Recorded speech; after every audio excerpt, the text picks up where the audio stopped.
make a fine specimen.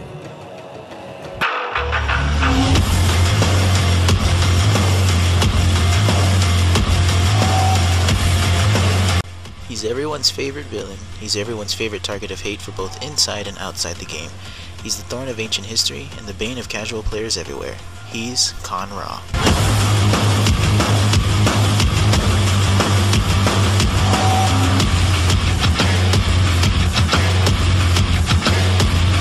Kahn Ra is the definition of unique, as his gameplay style matches the elements of his story. It's all over the place. As he moves endlessly across the screen, executing endless special moves in range normals, effectively frustrating or annoying his opponent, he's doing almost the same procedure in his story. What I mean by this is that he reeks of historical elements in more ways than that of the Andean influence. In other words, Kahn Ra is going to have to take a special sort of approach in this analysis.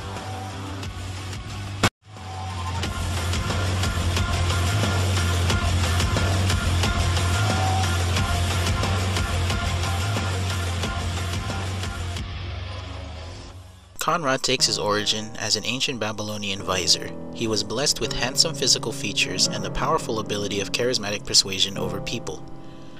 Eventually, these mortal powers of his led him to grow power-hungry and arrogant. He would plot a conspiracy to overthrow the king. However, the king, being much wiser than Kahn Ra, suspected a betrayal such as this and would bring together the darkest of magics to punish Kahn Ra, stripping him of his ability to influence people and exiling him. This would greatly distress Kahn Ra, and he would seek out any magician, any alchemist, any form of supernatural aid to break this curse. This would involve many surgeries and procedures that would leave Kahn Ra disfigured, and the dark arts would slowly consume him, leaving his body to slowly rot and wither. The king would eventually hear of this wicked transformation of Kahn Ra, and would send an ancient sentient war golem from the south after him. Kahn Ra became a wanderer, and would cover his face in rags as he traveled the Mediterranean. His lust for power, however, would only grow stronger. By the 4th century BC, he was serving the ruler of the Phoenician city of Tyre, when Alexander the Great invaded these lands and demanded to make sacrifice inside the city's famous temple of Melkart. This greatly troubled Kahn Ra, as this temple was the home of 2 powerful Egyptian daggers, and he knew if Alexander the Great were to forcefully take the temple, he would take these daggers with him. Kahn Ra convinced the ruler of Tyre to have Alexander's envoys beheaded, causing Alexander to siege the city. After 7 months of starvation, the population could no longer survive against Alexander's siege, and the walls were breached.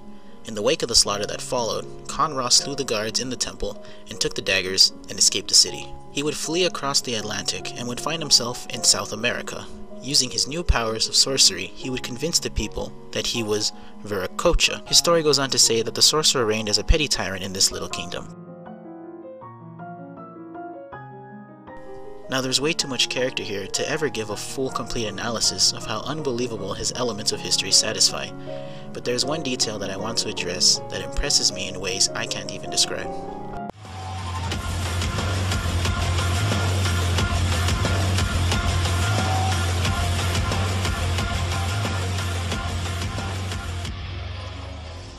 So it's clear now that Kahn Ra's story allows him to take on aspects of Incan history. This is a difficult task for any story writer, as what historians know of Incan history is rather limited. What we do know is that they too, much like the Mesoamerican empires, were dualistic.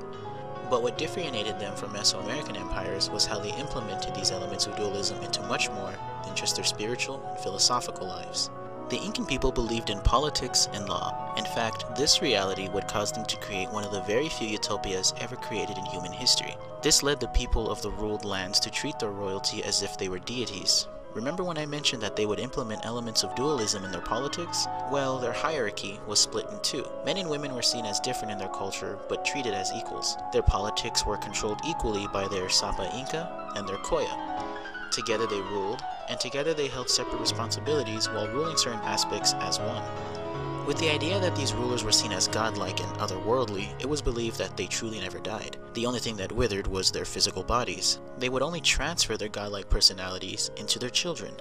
This idea was respected and celebrated by the Inca with the peculiar practice of displaying their dead nobles across a variety of temples and locations depending on the season or time of day.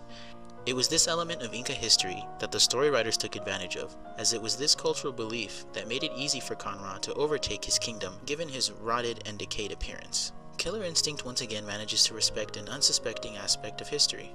Not only is the element of pre-Columbian South American history tackled by this team, but it takes on the history of the Inca. Typically, when considering the empires of America, story writers depend on implementing Nahua culture. Though it is still a respectable approach, it's refreshing to see other pre-Columbian histories added to the story of a gaming character. Kahn definitely reeks of historical elements, but given the unbelievable attention to Incan history, a history that is almost unforeseen or difficult to understand or uncover by historians, you can tell that clearly the story writers of Killer Instinct are, of course, not fucking around.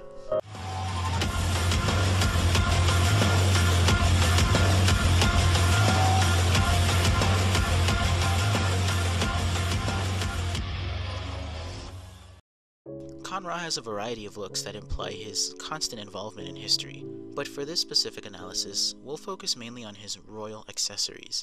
This is due to it being one of the first of its kind. From head to toe of this design, we see many depictions and suggestions of Kahn-Ra's royal status in the Americas. Starting with his headpiece, we can see that Kahn-Ra wears the equivalent of a royal crown. The use of feathers was also known in the Incan social hierarchy as it was in the Mesoamerican hierarchy, only it differed in its representation.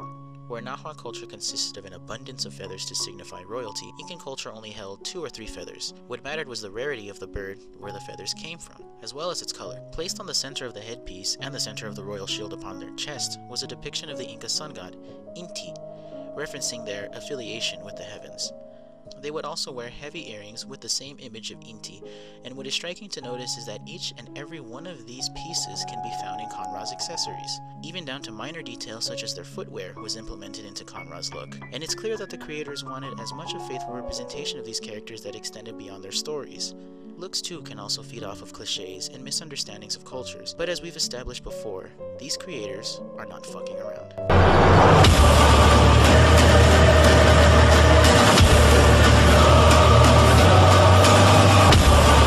We've covered 2 different Killer Instinct characters now, and from what we've gathered, we can assume that the writers of these stories are either actual historians or received advice from them. Kahn-Ra's involvement in accurate history is infinite and a wonder in gaming. However, much like Kotal Kahn's verdict, he still participates in an alternate view of history. But, much like Kotal Kahn, he isn't supposed to be an accurate participant. He was just present in many true events of our past. Kahn deserves a 9 out of 10. Every aspect of his history, accessories, and influence all take root in early civilization, and embodies the essence of each history well. However, as mentioned before, it is still an alternate history. If you open up a history book, you'll find Alexander's siege of Tyre and information of the Incan political structure, but you won't find the involvement of a decaying sorcerer taking part in each document. Still, his representation is pure, and attention to detail is most impressive.